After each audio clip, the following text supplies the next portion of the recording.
Welcome. My name is Patrick Curran, and along with my very best friend Greg Hancock, I'm sorry, Dan, I had to say that. We make up Quantitude. We are a podcast dedicated to all things quantitative, ranging from the relevant to the completely irrelevant. In this week's episode, Greg and I spend a wonderful, if not at times awkward, hour talking with Dan Bauer about the genesis, application, and future directions of what may be the world's worst acronym, MNLFA, or Moderated Nonlinear Factor Analysis. Along the way, we also discuss unsolicited help from teenagers, gold stars, acronyms, words that start with CI, aggressive mice, manipulating your advisors, second spouses, MoNoLiFa, Quantitube, rewiring your brain, $1 million calculators, and ModMod. We hope you enjoy this week's episode. Now, I got a pop quiz for you. Oh, God, already? We're 30 seconds in and you're already going to start... Ever not complain? No. Go ahead and control me. We've had 3 episodes. Hi, everyone. This is Annie, Patrick's kid. When I was talking to my dad about his silly little podcast, he told me, oh, by the way, I made a little mistake. There's a 4th episode before this one. Turns out it's because he missed the deadline. As a teenager, I learned a lot from those around me. Now, if you'll excuse me, I'm going to go play video games and not do my statistics homework. The first was least squares estimation. Right. The second was maximum likelihood. The third was two-stage least squares. And the 4th was partial least squares. When I spent the 4 minutes this morning on my back deck organizing in my head today's episode. It's twice as much as usual. It is twice as much as I usually spend.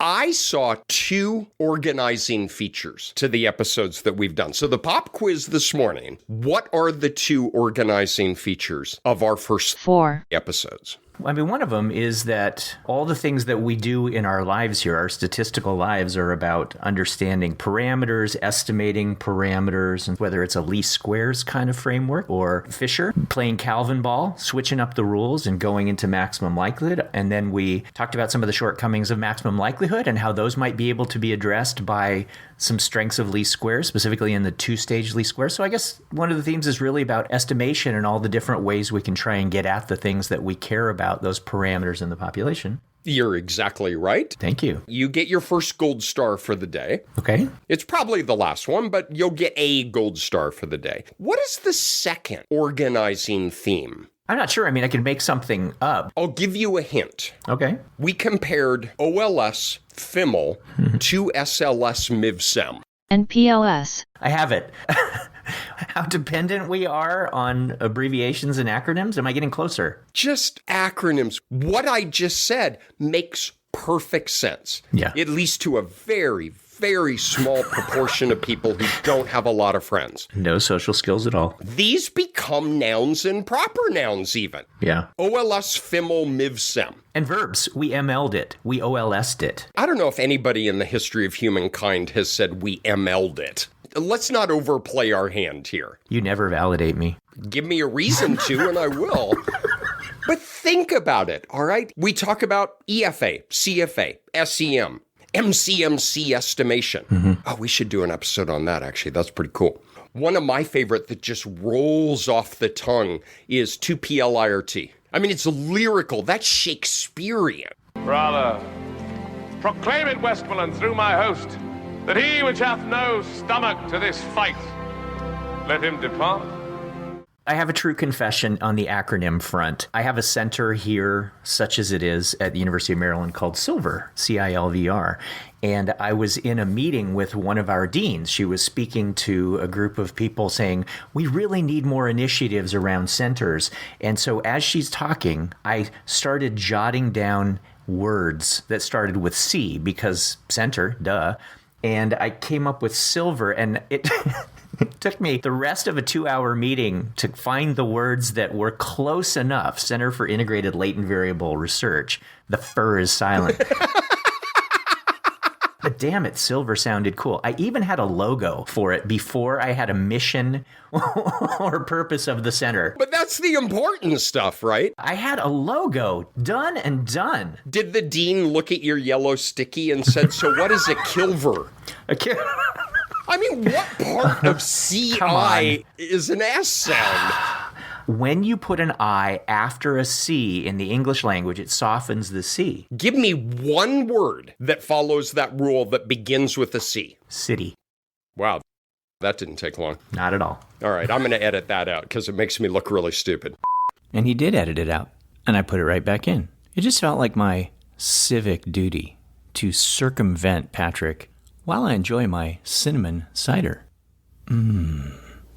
But there are absolutely terrible acronyms, and I think if that's going to be a unifying theme, we don't have to look very far for this. Because speaking of terrible acronyms, we have a guest today. We are very pleased to welcome Dr. Dan Bauer from the University of North Carolina at Chapel Hill, who is singularly responsible for possibly one of the worst acronyms in our field. It is logically pronounced MNLFA. Welcome, Dan. Thanks, guys. Really appreciate that introduction. And I take some exception to the word singularly. Oh, are you now going to diffuse blame back on me as well? Greg does this every time, and it's really frustrating because it's usually true. You were the editor. So we will get to this in a minute. Dan is a quantitative psychologist. He is in the L.L. Thurstone Psychometric Lab. Dan and I go back more than 20 years. A long, long way. It's longer than either one of us wants to ponder. Dan, we have fun here with origin stories because I don't think one of us in the field takes a straight line shot to whatever it is that we're doing today, and you are no exception. My shot was probably as crooked as they get. I started out in developmental psychobiology working in a mouse lab. So I don't know how to connect dots from a mouse lab to a quantitative psychologist. I got interested in growth modeling, and we were looking at microgenetic changes in behavior happening through the modification of developmental trajectories. So how do you get a low aggressive mouse versus a high aggressive mouse as well? Maybe you can speed up the development of aggressive behavior, or maybe you can slow down the development of aggressive behavior. That kind of got me interested in growth modeling, and I pretty quickly realized I was more interested in the models than the mice. But I happened to be a grad student at the University of North Carolina, and UNC has a really nice quantitative program, and I was just kind of taking the classes because I enjoyed them, and I could find them applicable in my research. I thought, oh, well, maybe I could just get a master's and then leave and go do a master's in biostats or something. A real master's. That's a what real, you're saying. yeah, like legit. Serious, capital S. But then it occurred to me that the developmental program didn't actually require a master's degree. And so I was like, maybe I'll just stop calling it a master's. I'll start calling it a dissertation and see if anyone objects. And nobody did. I kind of got away with one. I just was like, well, this will be my dissertation proposal. And everybody was like, okay, all right, I guess so. And so I skipped the master's and was able to get my PhD. As you probably not so fondly remember, Patrick, you were a member of my committee. And that was part of how we got to know each other, aside from you hurling expletives at me during your classes. And so we arranged for me to put in an NRSA application to do a postdoc with yourself and with Ken Bolin. And that's how I kind of moved over to the dark side of quantitative methodology. Join me, and together we can rule the galaxy. I like the professional development tip for the day for grad students out there who are currently working on your master's. Just start calling it your dissertation proposal, because I got to tell you, advisors do not track where you are in the program. Pro tip from Dan Bauer, just call your master's the dissertation and move on. It's like nobody noticed.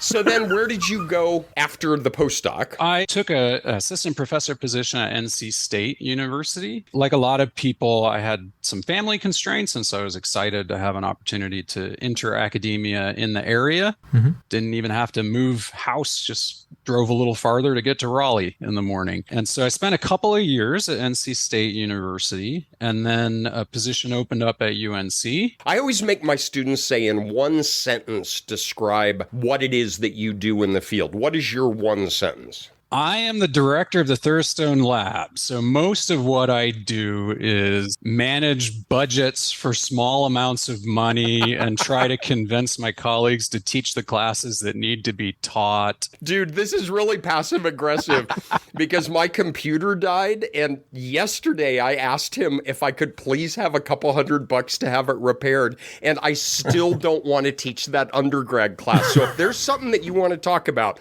let's have it. No, nothing. I was just trying to make the point that I inadvertently transitioned into a kind of administrative role where my day-to-day tends to be much less exciting in terms of like research and quantitative methods. It's more like, oh, we have this really tiny pot of money. How can I divide it up so everybody feels it's fair? I will just insert here that as Patrick's second spouse, I like watching you two fight. Is that petty of me? It is not. Okay. Because I have a pair of teenagers and they refer to Dan at the dining room table when we're talking about like work stuff or whatever. They will refer to Dan as first wife and Greg as second wife. I want to be trophy wife. Can I be trophy wife? No. Awkward silence.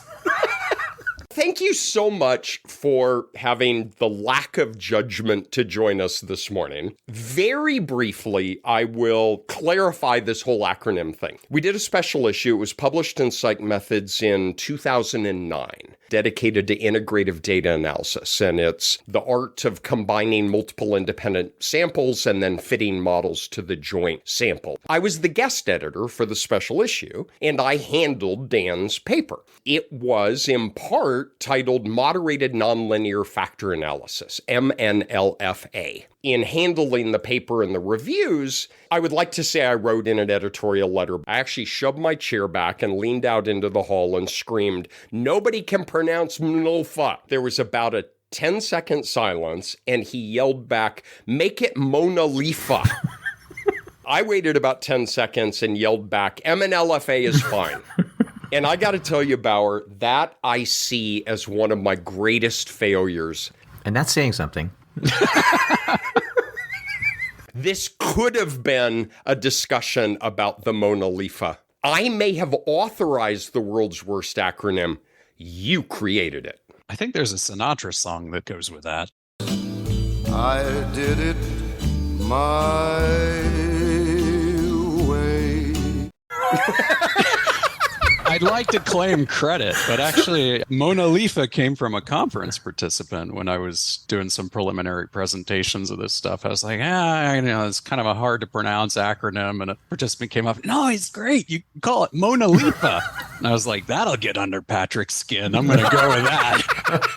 I think we should contextualize why we invited your first wife here. So over the last 3 seasons, because Patrick and I have been doing this podcast for quite some time together, it's an activity that we share for many, many hours each week, and even over the summer when he comes to my house and hangs out, and we have a lot of fun.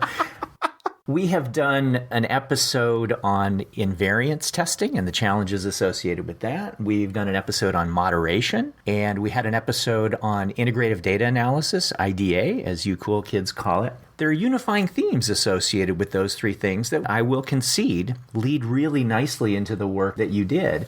And so we thought it would be really good for you to come and talk with us about some of your work on dang it. I'll get it. I will get it. So can you start to get us situated within the moderated nonlinear factor analysis world in terms of how it ties to some of those things? Before that, if I could tell one small anecdote. I don't know if you guys have mentioned SMEP before, but it's a secret cabal of quantitative methodologists who meet once a year. Not long after you guys started the podcast, Catherine Mason, who I think has been a guest before, came up and said, "Are you jealous that Patrick's doing this with Greg?" And I said, actually, no, it's okay. Patrick can have other friends. And, sometimes it's kind of nice because there might be things Patrick wants to do with his other friend that I didn't really want to do anyways. Dan and I are doing a thing. We haven't started it yet, but it's going to involve some live stream teaching on YouTube. And Dan proposed yesterday that we call it Quantitube. But it's totally different because there's video. What we're going to see in the conversation is your work is huge here. I second that. I think that this is one of the most significant contributions to how we think about psychometric modeling and scoring. And I really do feel like in 10 or 20 years, this is going to be a routine way of thinking about it. Where did the first genesis of the idea come from? And then how did you pursue it? I feel like there are kind of multiple threads that kind of came together with that. So, I mean, the immediate genesis was that you, Patrick, and Andrea Hussong, and myself, and a bunch of grad students and postdocs were involved in this integrative data analysis project. In integrative data analysis, there's often a lot of evaluating of differential item functioning, right? You have slightly different measures of the same thing in different studies, and you want to see if you can combine those. And to be able to combine them, you have to demonstrate you have enough similarity in measurement that the scores are comparable. And the traditional approaches to evaluating differential item functioning and measurement invariance just didn't work wonderfully in that context because they're set up for groups. That can kind of work if you're just like saying, well, let's compare study 1 to study 2. But what if you also have a really broad age range, which was the case that we were looking at, and you think there might also be some age effects running around in there where measurement is not the same at all ages? And what if you also think that there could be measurement differences between boys versus girls? And so you've actually got these multiple dimensions over which you need to evaluate measurement invariance, one of which is continuous age. And the traditional methodology all assumes that you have grouping variables and you're kind of looking at one at a time. Maybe you could sort of cross two, but you're pretty limited in terms of being able to go beyond a single categorical grouping variable. Mm-hmm. That's a problem that needs to be solved. If we can't do it the way that would be optimal, where we look at study differences, we look at sex differences, we look at age differences, simultaneously and retaining age as a continuous variable. If we can't do that using the traditional methodology, then let's solve that problem. I was in a position, based on other stuff I'd been doing at the time, to see a potential solution to that problem. Around that time, I don't know, maybe like the early 2000s, there was a lot of interest in the relationships between multi-level models and factor models. There's like a whole AERA symposium on this where they were showing how multi-level logistic regression is sort of like a Roche model, and you can kind of get a 2PL in there if you do some extra stuff. And then some work I did with you, Patrick, on growth modeling. You can do growth models as multi-level models. You can do growth models as structural equation models. And how can we extend beyond the growth setting to other kinds of multi-level models being like structural equation models? And so my head was kind of in that space of, well, we can think of a latent variable model as the same as a multi-level model. And I'd been playing around with a SAS procedure, proc-NL mixed, which allows you to fit things like 2PL models as nonlinear multi-level models. So I thought, well, okay, this NL mix procedure is incredibly flexible. We don't have to specify every item as a binary item, like in a 2PL model. We could have different distributions for different items. And it's flexible enough that we could specify that the parameters associating those items to the factors could be a function of some external variable. If that external variable is a binary predictor, like you're in study 1 versus study 2, then it's just like a multiple groups model. But if it's age, all of a sudden you've got diff as a function of a continuous variable. And you could put more than one of these into those equations. That's sort of where I started, was seeing, oh, I've got this flexible procedure I can use where I can specify the likelihood by like literally looking up on Wikipedia. What's the negative binomial likelihood? Oh, here it is. I'll just write it into this SAS. Now, to clarify, NL mixed was created by Satan himself. It's got a learning curve to it for sure. And I think it was Jack McCardle who said, oh, NL Mixed is an amazing program as long as you already know the answer before you run it, because you have to give it really good start values to actually get a solution. But it provided a very flexible framework. So all that thinking got me to a place where I was like, well, I'd really like to do this. And here's a way I could implement this using existing software by sort of just drawing on that correspondence between what we think of as random effects or multi-level models and traditional confirmatory factor or IRT types of models. So I had that flexibility and I thought, well, we can solve the problem with that. And sure enough, if you specify it and you let it run for like 20 days, you get an answer. As time time went on, it became possible to implement these models in more efficient software. So like OpenMX can fit these models, M+ can fit these models in much more efficiently, and that made it possible to do more research on these kinds of models. One of the things that I love about this and about statistics in general is that we often strive for the bigger umbrella, right? We strive for that model and take some arrogance in doing so by saying, well, your model is just a special case of my model. And what you have done with this thing is you have created an umbrella that's fairly broad. And I absolutely love that. Let's just start with something simple, like a 2-group multi-group confirmatory factor analysis. Can you tell us how the 2-group model is a special case of that and then broaden it out for us? In that 2-group model, you've got sample 1 and sample 2, right? And you've collected data on both of them. And the traditional way of analyzing that is to say, I'm going to get a covariance matrix for sample 1 and a covariance matrix for sample 2, and I'm going to see if the same measurement structure reproduces the covariance matrix in both groups, right? So can I have the same factor loadings or not? We can either constrain those factor loadings to be the same, or we can let them be different. And if they're different from one another, then we'll get a factor loading for sample 1 and we'll get a factor loading for sample 2. And we can test whether they need to be different or not using a variety of approaches out in the literature for how to determine whether those differences need to be there or not. In the MNLFA, it takes a slightly different perspective on it, where it says, okay, we're going to have a reference point. So you could choose sample 1 or sample 2 to be the reference. And for that sample, we're going to get a baseline estimate of what those parameters might be. So there's going to be a factor loading for sample 1. And then in sample 2, we can either just have that same factor loading, which would be the invariance, or we can estimate a difference, right? So we're not going to estimate the factor loading in sample 2 directly. We're going to estimate the difference of the factor loading for sample 2 relative to sample 1. So essentially what we're doing is sort of building an equation for what the factor loading looks like in any given sample. In sample 1, it's just the baseline value. In sample 2, it's the baseline value plus perhaps a difference from that. Well, when you start to think of it as an equation for the factor loading, now you can start to say, well, what if I wanted to put in a continuous variable, right? What if I wanted to put in age? Okay, well, now your baseline loading is going to be for age 0, and then you're going to have some potential change in that factor loading as age goes up. So for each 1 unit increase in age, we might get a so many units increase in the factor loading. Because it's an equation now, we can also have more than one thing in that equation. So we could have one variable could be the study that someone came from. Another variable could be the age of that person. Another variable could be their biological sex. And we could even have interactions or curvilinear effects. So maybe the age effect on the factor loading is not linear. Maybe it's actually curved. And so once we start to think of it in terms of an equation, it really opens up the possibilities to do lots of things that we wouldn't have thought of in the 2-group case, right? In the 2-group case, we've got a covariance matrix in sample 1 and we get a factor loading. We've got a covariance matrix in sample 2 and we get another factor loading. And can they be equal or do they need to be different? But once we build an equation for it, now we kind of open the doors to lots of possibilities.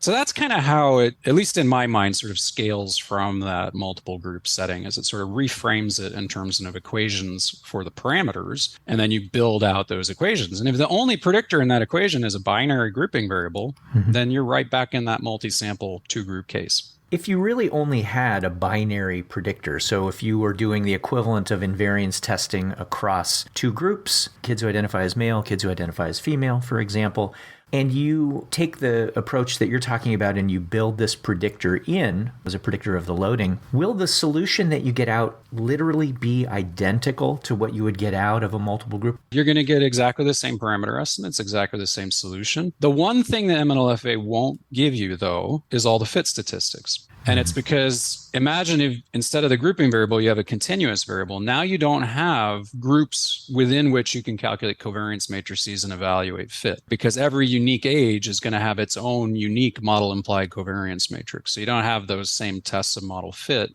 as you would in the multi-sample SEM, the traditional way of doing it. Yeah, I think I can live without the fit, at least on the principle that if the model fit reasonably well without you exploiting these interactions, then the interactions in my mind can maybe only make things even better. Is that reasonable? I think so. And of course, you can still do relative fit. So you can look at likelihood ratio comparisons of a model without certain effects and a model with those effects. And so you have those. You just don't have the traditional chi-square test to fit RMSEA CFI. But yeah, I think if the structure without these effects fits pretty well, it's reasonable to assume that the structure with these effects will continue to fit at least as well. When you start thinking about your framework, it's really wild to start thinking about parameters as dependent variables. We've talked a lot on prior episodes about the important statistical concept of it depends. So what is the value of the factor loading? Well, it's 0.7.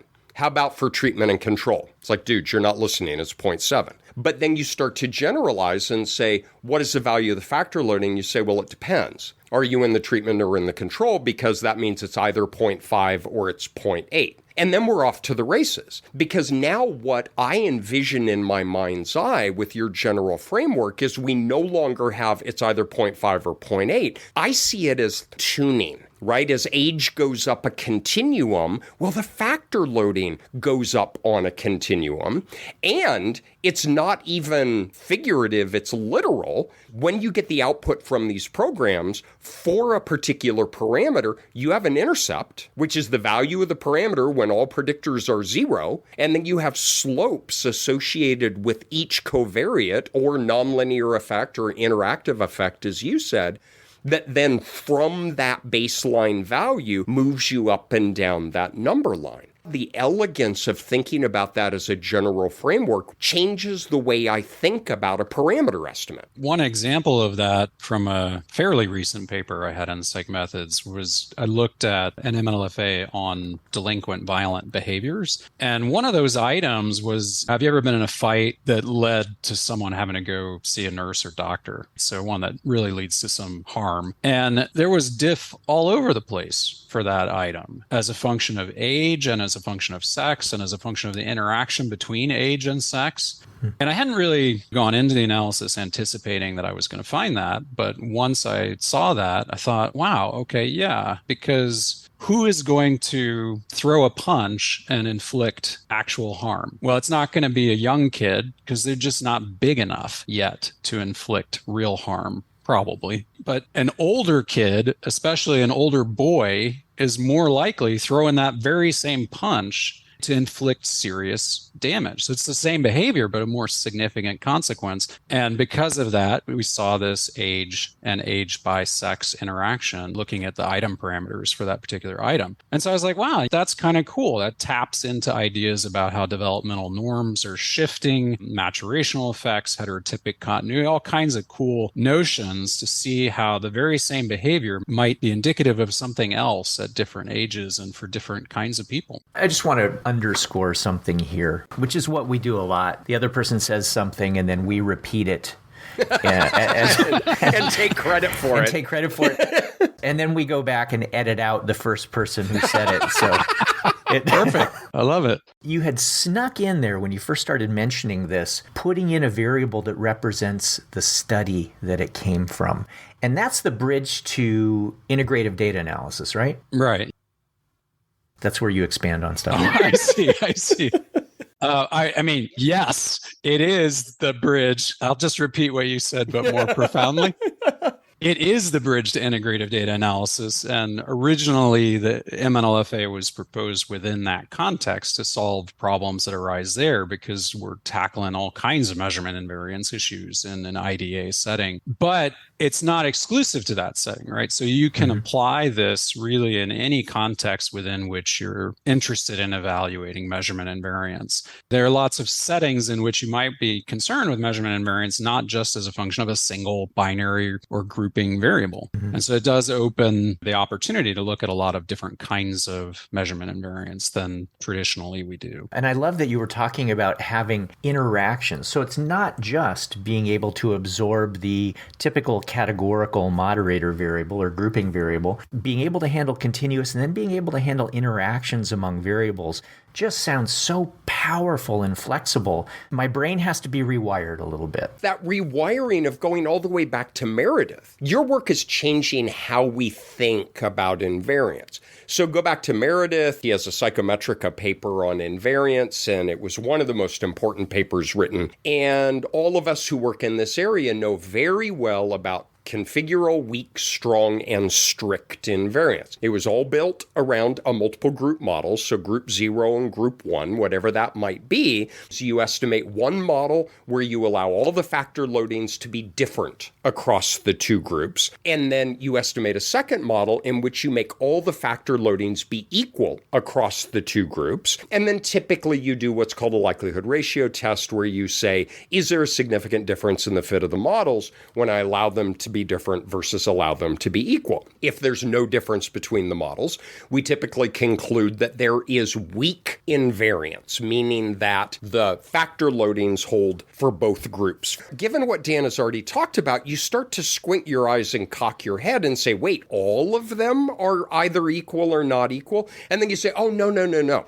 We can do partial invariance where we use modification indices often to go on a bit of a snipe hunt and say, well, it turns out of 10 items, 7 were equal and 3 were not. So then we have partial invariance. But when you think about any parameter in your model, in principle, can be expressed as a function of one or more covariates, it almost sets that entire framework, not aside, but it makes it a very special case of the more general approach. With these kinds of models, I've actually come to like more and more the way the IRT people look at invariance. In factor analysis, as you described, we tend to focus on the equivalence of certain model matrices. So if the factor loading matrices are equal, we have weak invariance. If both the factor loadings and the intercepts are equal, we have strong invariance or scalar invariance. But if we go so far as to say the residual variances are all equal too, then we get to strict invariance. So we're sort of focused on particular kinds of parameters and whether they're equal across groups, and that gives rise to certain properties for the latent variables and how they're comparable. Whereas in the IRT world, they tend to instead focus on items. So in factor analysis, we're focused on matrices and we're evaluating whole matrices across items. And in IRT, we tend to focus on one item at a time. I think focusing on the item level is more productive, particularly when we start to think about multiple variables involved in measurement invariance and some of those potentially being continuous, because we might find that we don't have a single item that is invariant across everything. We might have 10 items and 7 are invariant to age, but not invariant to sex or study. So what we really need, I think, is for any given dimension on which we're looking for measurement invariance, we have a subset of items that don't show diff. So we're looking at age. We need just a subset of items that don't show age diff. They might still show diff as a function of some other variable. It gets complicated to think about, but I think our usual rules for deciding on partial invariance and what constitutes enough invariance to make scores comparable probably need a rethink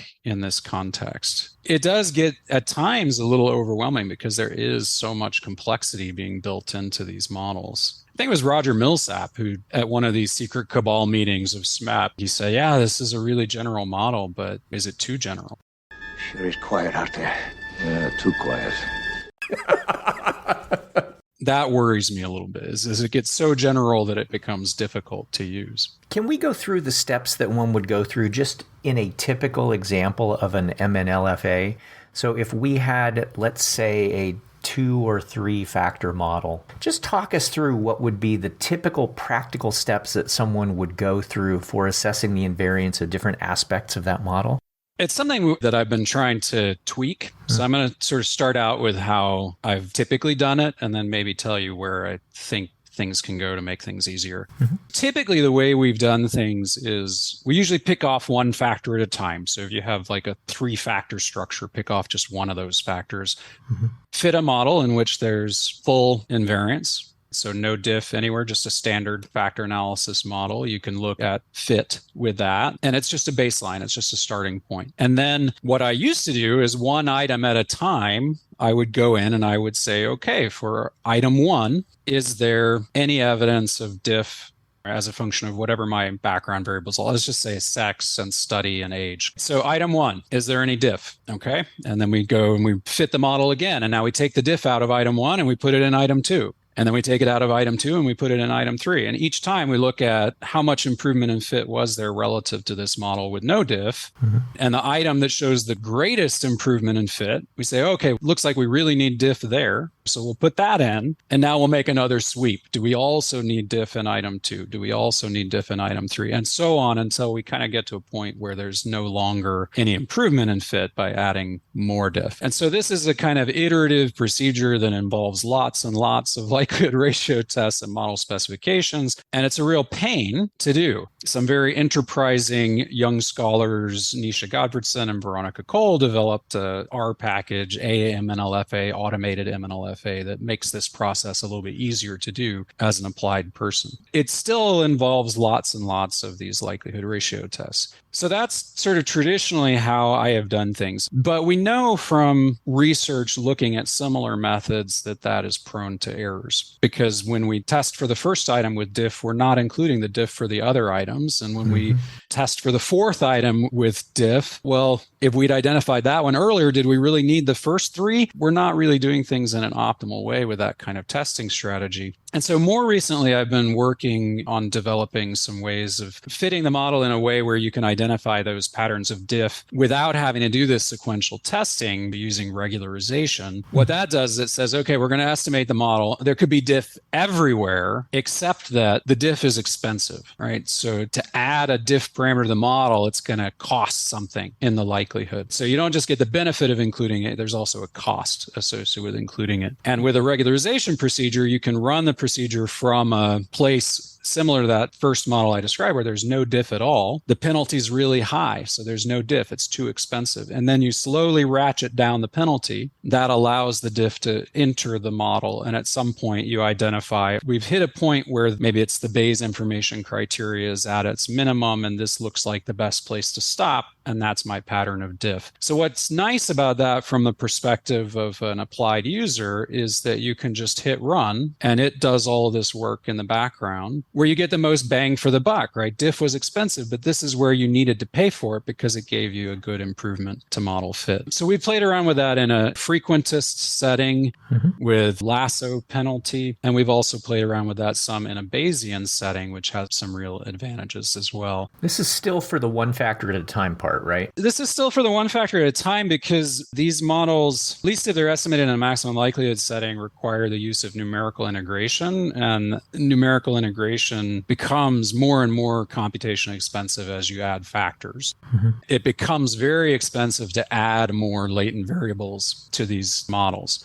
Within the Bayesian approach, the computational speed doesn't slow down as fast. The numerical integration and maximum likelihood, it's like this exponential cost in terms of computational speed, whereas in the Bayesian, it's more linear. So it still takes longer to fit a model with more dimensions, but not as long as the maximum likelihood. In addition to just the time and the computation, your 2017 paper, you did expand it to multiple factors where not only can you do that, but what I felt was really intriguing about that is you can write equations for the covariance between the factors. That was really cool. I mean, I kind of went into that wanting to show that you could do this with more complex models. So the strategy I used there, because they are computationally expensive, is I identified the patterns of diff for each factor univariately. I had the violent delinquency factor and the nonviolent delinquency factor, and I analyzed those separately to identify the diff. And then once I felt like I knew where the diff was going to be, that's when I bolted them together and then looked at that covariance parameter. And what's cool about that is then you can look at a question like, are violent and nonviolent delinquency more highly correlated at some ages than others, or for some groups than other groups, boys versus girls, for instance? It really opens the door, in a sense, into thinking that any of the parameters of my model I could potentially allow to be moderated by these background variables of interest. It doesn't even necessarily have to be in a measurement context. You could do it in any kind of context, whether it's a covariance parameter or a variance parameter or what have you. And in that sense, it expands upon how we think about moderation in general. In regression analyses, we do moderation all the time. We include these product interactions.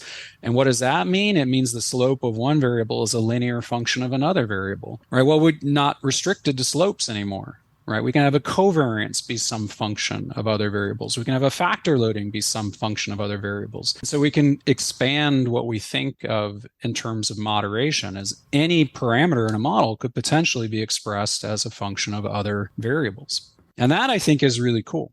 It's amazing to see because in Dan's 2017 paper, picture in your mind's eye an XY plot where X is age and Y is the covariance between two factors, you can have a nonlinear relation that tracks increases in age with the model implied difference in the magnitude of the covariance between the latent factors. There's no existing readily available analytic method that allows us not only to numerically evaluate that based on our sample data, but imagine the types of theoretical questions that this opens. That's absolutely right. In this multidimensional setting, it's particularly well suited to questions like the differentiation of factors over time, or what I think sometimes we observe in our age set, which is the de-differentiation hypothesis of cognitive aging, that what were previously kind of distinct intellectual abilities sort of glom back together and It's all crap. yeah, that one. Yeah. I think it's really well suited to evaluate those kinds of questions. In the factor model, how do you handle the scaling and potential non-invariance on that? What we do is sort of analogous to what is often done in a multiple groups factor analysis, where you choose one group to set the mean of the factors to 0 and the variance of the factors to 1. Imagine that you're not doing that in the standard way. Instead, you're doing it as, okay, we're going to have baseline parameters for one group, and then we're going to have differences for the other group. So you're going to have a coding variable 0, 1, and that coding variable is either going to produce the difference or not. If it scored 1, then you get the difference. And if it scored 0, then you don't. So similarly here, we just set the mean and variance to 0 and 1, where all variables are 0. So if you're going to look at something like age and sex, then you choose, okay, I want girls to be the reference group. I'm going to code them 0. And you choose an age either at the beginning or in the middle or at the end of the scale point. So center it somewhere meaningful. And in that sense, it's not too different from how you would interpret an intercept in a regression, right? As the intercept is the expected value where all predictors are 0. Similarly, we're going to have a baseline factor loading that's going to be the factor loading where all predictors are 0. We're going to have a factor mean where all predictors are 0. We're going to have a factor variance where all predictors are 0. To identify the scale, we have to fix that mean and variance somewhere. In a multi-group factor analysis, you do it for one group. Here, we're going to do it for one level of those background variables where all are 0. We'll have means of 0 and variances of 1. What is Patrick's sign of the zodiac? I don't even know my own sign of the zodiac, for goodness sake. Help, people, help me. His birthday, I believe, is in May. You had a 1 in 12 chance. Wow. If you want to talk awkward, in the measurement class that is taught by Hancock and Curran, we have an entire chapter on MNLFA. It's like he's opened up his phone and showing pictures of you for several hours. Look, this is Dan. I miss Dan. My first wife could make this amazing soup. Well, your dinner's good too, Greg. Dan, in some way, your work has been generative and broadly construed. My work in collaboration with you using the MNLFA has actually been very practical and very pragmatic. And that is, I want scores. There are many uses for factor analysis, but there are two big ones. One is understanding the psychometric model that underlies the set of indicators that we observed in our sample. What are the factor loadings? What are the item intercepts? What is the variance of the latent variable? And then your method allows us to say, well, do those vary in some deterministic way as a function of this set of covariates? That's very important. That's very interesting. That moves us forward as a field. What I want to do is to take a set of indicators, be certain that I've worked in whatever differential item function exists in the way that you've described, and then I want to use it as a $1 million calculator to get a manifest variable score that I can put in my back pocket and take to more complicated analytic frameworks like a growth model or a multi-level model. Tell us about the scoring potential for these things. That's a lot of where the initial motivation came from. With our integrative data analysis applications, we wanted scores on which we could fit some growth models. The promise, at least, of this approach is to get scores that are more comparable, that are fairer to compare or to look for change on over time than what we would get if we failed to account for that differential item functioning and that lack of measurement invariance. Some research that, Patrick, you headed up, but I was a part of, looked at, well, what if we just did scoring as usual, didn't look for the diff? What if we do incorporate the diff? Some analyses make it look like, well, maybe it doesn't matter that much. Traditional scores and the MNLFA scores might correlate in the 0.9s somewhere. And you might say, oh, well, that's good enough. Could just use the regular scores. But other analyses, like, well, what happens when we bring these scores into a model, showed real differences. And the MNLFA scores better preserved the kinds of relationships that we knew to be there because we had simulated the data. There is the promise to be able to get better scores from this kind of a modeling approach than what we currently do with business as usual.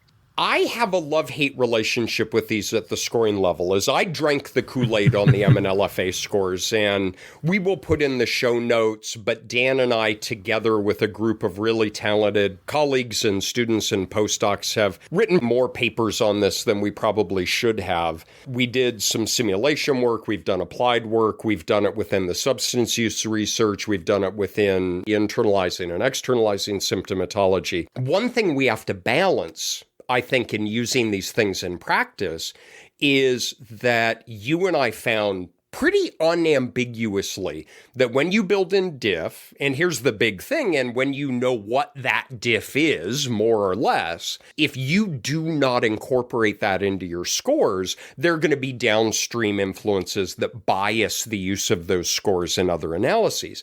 But Dan and I have been really fortunate to have Dave Thyssen as a colleague, and Dave is an internationally recognized expert in item response theory, and paraphrasing one of his views is, the sum score is wrong, but you always know how it's wrong. So if you just add up the number of items, that's always the wrong score, but you know how it's wrong, and it's always wrong in the same way. And one thing that has started to worry me a little bit about these models in the way that I've used them for scoring, the scores are only as good as the MNLFA estimates that you get that goes into the calculation of those. And each of those coefficients that slide a lambda up and down or slide a tau up and down, those are characterized by a standard error. And if you were to do a thought experiment and redo your study, all of those parameters would take on slightly different values. The sum scores are not going to change, but the estimated MNLFA score is. I can make it worse. Oh, please. Wow. Not only are the parameters you estimate going to take on different estimates across samples, but you might not even estimate the same parameters because you're assuming that you would know the right pattern of diff. And we're always doing some kind of data-based assessment of where is the diff. Well, in one sample, you might have a false positive here and a false negative there. And in another sample, it could be somewhere else. And so you might have different patterns of diff from one sample to another. So not only is it sampling error that we have to worry about, but also the accuracy of whatever diff detection method we're employing and whether it really did recover the right pattern of diff or not. And yet this gives us a tool to look at the characteristics of the data in a way that we didn't have before. So I don't want this part of the conversation to be taken as, oh, wow, you shouldn't be doing it. This is actually part of the benefit of the more general and complicated model. Not only do we have to deal with these things, but we have the opportunity to deal with these things. Because if you do a single group model, you're just rocking back and forth and saying there is no diff, there is no diff. With the very same data, if you do a two group, you're saying it's equal to 0.5 or 0.7. It's equal to 0.5 or it's 0.7. Here it's saying, dude, you can write an equation for any parameter in your model. You got to deal with that. The stuff that you did has changed the way I think about things. What I mean is, it's not so much in the context of invariance testing within a factor analytic model or diff specifically as we think about it psychometrically, but the broader idea that parameters themselves can be functions of other things has liberated my thinking about moderation. The person I used to be, pre-Bauer, BB, whatever that would be, before the Bauer era, BBE, is that what it would be? Yes. Okay. The person I was, BBE, would have been looking for thoughtful ways to take age and maybe partition it into meaningful age groups and then just beat the heck out of multi-group analyses and do the best that I could. But that's not even just in the context of factor models, right? I think about this in terms of a path model. So I recently was working on a grant that I had funded with a colleague in the School of Social Work. We got funded to look at direct effects, indirect effects, other kinds of effects as a function of a whole host of other variables. And this has nothing to do with a factor model, but it has everything to do with thinking about parameters, whether they're simple parameters or more compound parameters, as a function of other things. And I just got to give credit where credit is due. You have changed the way I think about moderation much more broadly. And I think that's just crazy cool. Oh, thanks, Greg. It has kind of changed my own perspective as well as I worked on this. Is I teach our regression class. In some ways, what we're doing in regression is saying, hey, there's a mean of a distribution, and it's a function of these other variables. So you could think of that as we're taking a parameter of just a very basic model that a distribution has a mean. And we're saying, let's let that mean be a function of other variables. And then when we get into moderated regression, now we're letting a slope be a function of another variable. And as you described in a path analysis, you could allow direct or indirect effects to be functions of other variables. You could allow the correlation between two variables to be a function of other variables. I think of the location scale model that Don Hedeker developed. You're allowing a variance parameter to be a function of other variables. I think in statistics, maybe because this is where the easy stuff was early on, is we've gotten so focused on how do means vary as a function of other variables that we've sort of lost sight of, well, we actually have the apparatus now that we could allow lots of potential parameters that describe distributions or bivariate associations or causal effects or whatever they might be. We could allow those to vary as a function of other characteristics. It's a more flexible way of thinking that opens up hypotheses that we might not have thought of otherwise, or at least not thought that could be testable in an optimal way. So then here's my question for you. If we think about it more broadly, then MNLFA doesn't work anymore, right? Because that's specific. So what do you call this? Yeah, Patrick's going to love this one. Oh, God. What is it called? Somehow this just came to me. It's an epiphany. A moderated model, we'll call it mod. Patrick's going to like that a lot. It's mod. We'll workshop that. I don't really have a good name for it. A moderated parameter model, a conditional parameter model. So we called it parameter moderation models in the stuff that I had written with another person. PMM is the acronym that we had thrown in there. That's my homeowners association, so I would get totally confused. Okay. Yeah, well, no, God, we wouldn't want that. So that's out. Actually, no, wait, it's ppm, so you're good. Okay. Which is parts per million. Damn it! All right. There's potential here, and the only thing I really know is that we're sure as hell not going with mod. So definitely generative novel work needs to be done on naming the damn thing. I'm not sure I would prioritize that, but okay, we can put that on the list. Beyond naming the model, there are a lot of people listening who are looking for interesting research projects, their dissertations, their grant proposals. What do you see as the next battles that need to be fought in this war?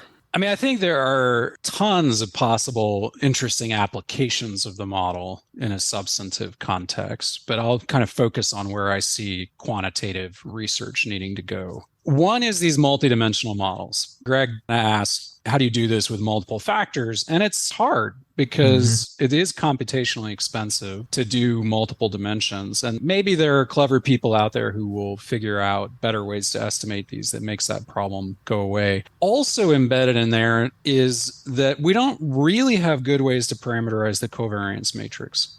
So if you have two factors, okay, I can do some sleight of hand using a Fisher Z transformation and make sure that that correlation stays between -1 and 1 and doesn't wander outside of that interval. But if you have three factors, I can keep any one of those bivariate correlations between -1 and 1, but I don't have a good way of ensuring that that covariance matrix is always positive definite at all levels of the background variables. So I think there's got to be a better way of conditioning a covariance matrix, like a covariance matrix among factors, on background variables like age and so forth. So I think that's a potentially interesting area of expansion. Related to the multidimensional is doing all this stuff in a longitudinal setting. And that's some stuff that a few of my colleagues and students are working on now. So I have a very talented student, Marco Chen, who's working on one longitudinal application that's going to be multidimensional because you've got a factor at every time point. You've got to deal with this multidimensionality as you're trying to extend this into longitudinal settings. And I'm sure there'll be lots of room for expansions in that direction as well. Yeah, I think there's a lot to think about here. It's incredibly rich in potential topics for people to study.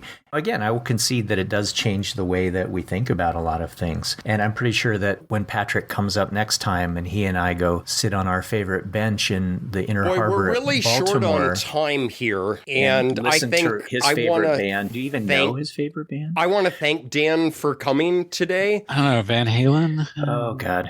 It's okay. Thanks, everybody. We appreciate your time. We hope you found this of some use. Take care. Patrick, why don't you go ahead and drop off? Greg, I think we have lots of things to make some comparisons on. I could give you some advice on how to deal with some things that might come up. Help me. Help me. Oh, wait. I'm host of the Zoom. No. Don't stop yet. I want to make just one point before.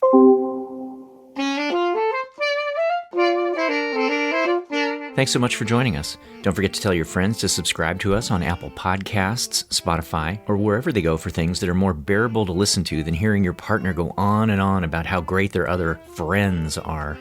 Even if they were an Eagle Scout and their hair does this cool whoosh thing when they throw their head back and laugh at your jokes that aren't even funny and you've told like 10 times. Sorry. You can follow us on Twitter, where we, Patrick and I specifically, are at QuantitudePod. And visit our website, quantitudepod.org, a monument to all we have built and shared together, where you can leave us a message and find organized playlists and show notes, listen to past episodes, and other fun stuff. And finally, you can get cool Quantitude merch, like shirts, mugs, stickers, and spiral notebooks from redbubble.com, where all proceeds go to donorschoose.org to help support low-income schools. You've been listening to Quantitude, the podcast whose name is actually clear, and not some dumb acronym that you can't even pronounce. Today's episode has been sponsored by Patrick's favorite jazz musician, Miles Davis, or for those of you in other places in the world, 1.6 kilometers Davis. And by Post Hoc Power Analysis, which contributes about as much to our understanding as signs of the zodiac. Patrick's sign, by the way, is Taurus, which also, like Post Hoc Power Analysis, is symbolized as bull. And finally, by intent to treat, because I have an intent to treat myself to a giant pitcher of margaritas after this episode. This is most definitely not NPR. Or as Dan might pronounce it, I'm okay.